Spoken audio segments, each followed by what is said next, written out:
What's going on, dudes and dude Ed? So yeah, it looks like the EA Sports college football game finally has an official release date.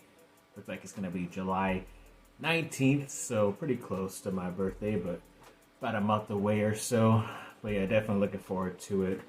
Hopefully I'll be one of the first people to play it, at least within that first week, but if not, it's all good. But yeah, I did see the cover athletes. They kind of went with three guys instead of the normal just one player. I believe it's the Texas quarterback Ewers, Travis Hunter from Colorado, and Donovan Edwards, the running back from Michigan, which I guess a lot of people were surprised by him because he was on the team last year that won the championship, but he wasn't like the main guy. He was a backup running back anyway, so still kind of surprising that he was on there. Maybe they probably should have put Will Johnson on there, who's considered the top cornerback, not only on his team, but in next year's NFL draft as well. Ewers, maybe it's just a Texas thing. I just don't really see it. I don't even think he was as high as the voting for like the Heisman stuff compared to the Alabama quarterback, Jalen Milroe. So maybe he should have been on the cover instead, but I guess it's just more of the social media type of guys. At least him and Hunter are. Hunter I kind of have no problem with just because he's very talented and he's very popular as well. He probably could have went with USC Zachariah Branch, who is very popular himself and is a really good, talented player on the up and coming. But I guess we'll just have to wait and see who else ends up getting on the cover next season. And a 6'6" wing has committed to transfer to Duke. His name is Cameron Sheffield. I believe he has 2 years of eligibility left. He was out last year, but he did average 7 points, 6 rebounds, and 37% from three as well a couple years ago when he was healthy enough to play. And I believe he's from Rice, so it's the second Rice player to transfer to Duke. The other day was a football player, but once again, another guy who's a 6'6" and above being added to this Duke roster. And I think the lowest or the shortest guy is probably 6'5". That might be Tyrese Proctor or Caleb Foster. But yeah, they definitely went for height. And because he has 2 years left, he's not being pressured to play right away and contribute right away. So maybe they'll be able to get a special senior season out of him because they will be losing some players at that position for Duke at least the next year or so. So he'll definitely have some playing time if he just ends up sticking around.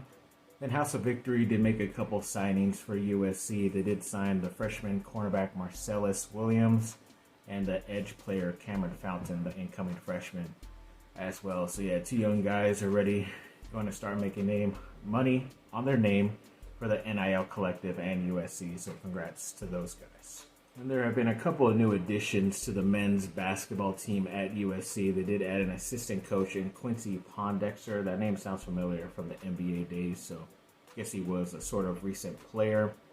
They also added a director of the men's sports performance team, and his name is Andre Carrera, and a director of operations in Caleb Klein as well. So yeah, a couple more guys added to this staff to be able to help out a lot of these guys who are transfers too. So they're all the people coming into the basketball program on the men's side will be learning a lot alongside each other. So yes, hopefully everything will be copacetic and ready to go once the fall comes around. There was a talented 2026 offensive tackle from Mater Dei who says 3 schools are pursuing him quite a bit. I believe his name is Cody Green. And USC was one of those 3 schools he says that is really trying to get him and pursue him. So that's always good to hear that USC is trying to get the more talented local guys onto their team. So I'm not mad about that. And there is a 2025 pretty talented linebacker. I believe he's from Las Vegas, from Bishop Gorman. His name is Landon McComber.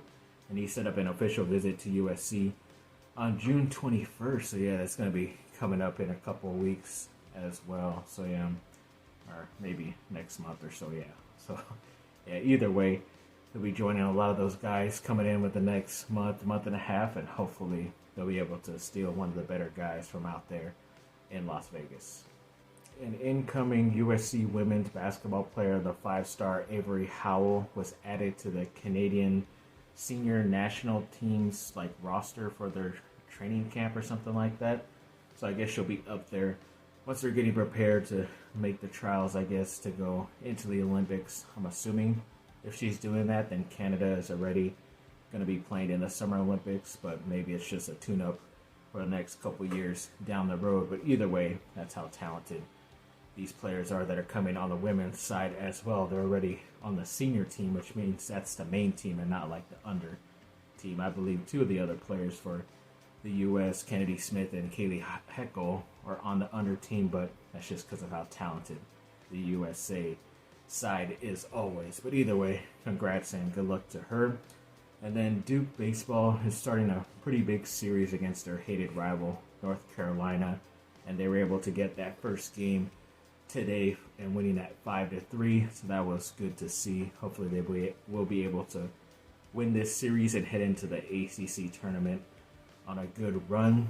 And to end off on some miscellaneous news, yes, I believe Linkin Park, this probably came out a while ago, but of course now I'm just barely getting to it. But looks like one of my favorite bands, Linkin Park, is maybe planning a 2025 touring session or tour dates and all that stuff. And it looks like they're going to get a female singer. I don't think they named who that singer would be. It is pretty interesting. I don't mind that it's a woman singer or anything like that. I honestly care. I don't even care if they bring out a singer at all. I always would assume and just hope that just to keep Chester's memory alive, they would just have the backup vocals of what he sang playing during the concert while they played live and all that stuff, and just had another mic out there, kind of like how they did for that benefit when we had recently passed away that they did. It wasn't it was at the Hollywood Bowl, or it wasn't at the Rose Bowl, probably the Hollywood Bowl. But yeah, they did it good there, but they also had like a bunch of guest singers and guest artists to come out to show their support for Chester. But I always thought if you just had the background vocals or just let the crowd sing Chester's parts, then that would be pretty cool. So I'm not mad that it's a woman singer. I just don't want her to get too much hate and all that stuff, especially if she messes up and all that. And then the whole crowd just turns on her, kind of like how some people would turn on Blink-182 when Matt Skiba had replaced Tom DeLonge and he would mess up or not play a certain song correctly on guitar, and then some people would kind of boo him off, which is sucks because some of those songs are hard to play. Tom probably really didn't leave some good notes to play correctly, but either way, yeah, I just want that dumb hate that a lot of people have raged up inside them, especially some metal, hardcore Linkin Park fans. So yes, thanks for watching, people. Like and subscribe. Comment down below. Let me know what y'all think. Have a great rest of your day. Bye.